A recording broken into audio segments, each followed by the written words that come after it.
Okay, today we're going to look at using standard index form for small numbers. You should have already watched the video on standard index form for large numbers, and the technique is broadly the same. But instead we've got a series of small numbers this time. So 0.00005 to start off with. The rules for standard index form stay exactly the same.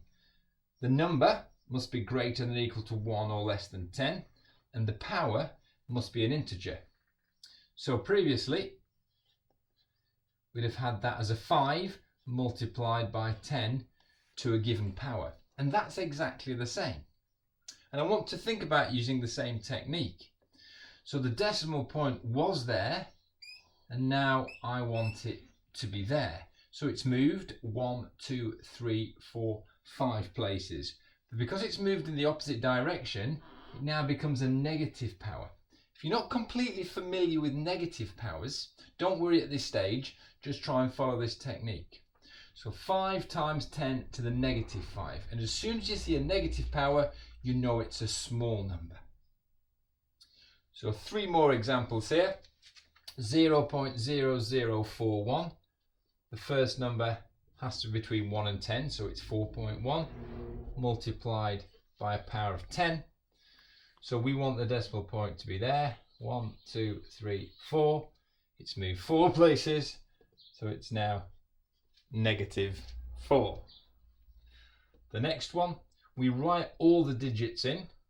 6.32 multiplied by 10 to the power. And this one has actually only moved 2 places, so it's just 10 to the -2.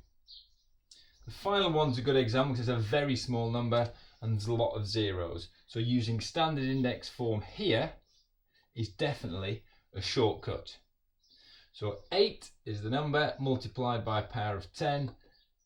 1, 2, 3, 4, 5, 6, 7, 8, 9. So 8 times 10 to the -9.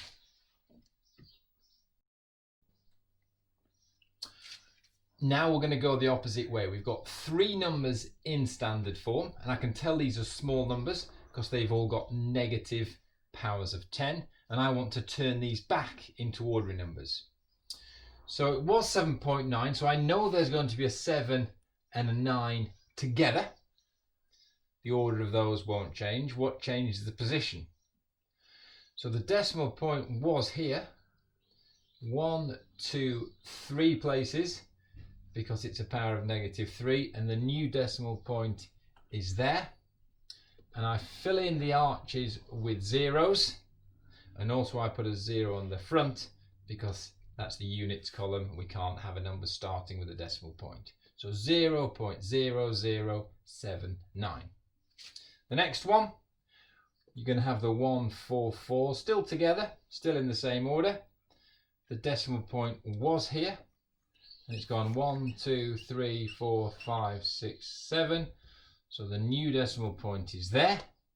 Nearly run out of room. Fill in all these arches with zeros, and we can see that really was a very small number. The final one, it's going to be a 6. The decimal point, although you can't see it in the number, is after there. 1, 2, 3, 4, 5, 6. Fill in the gaps with zeros. If you can't remember which way to go, just remember that at the end of this, it should be a small number because it had a negative power.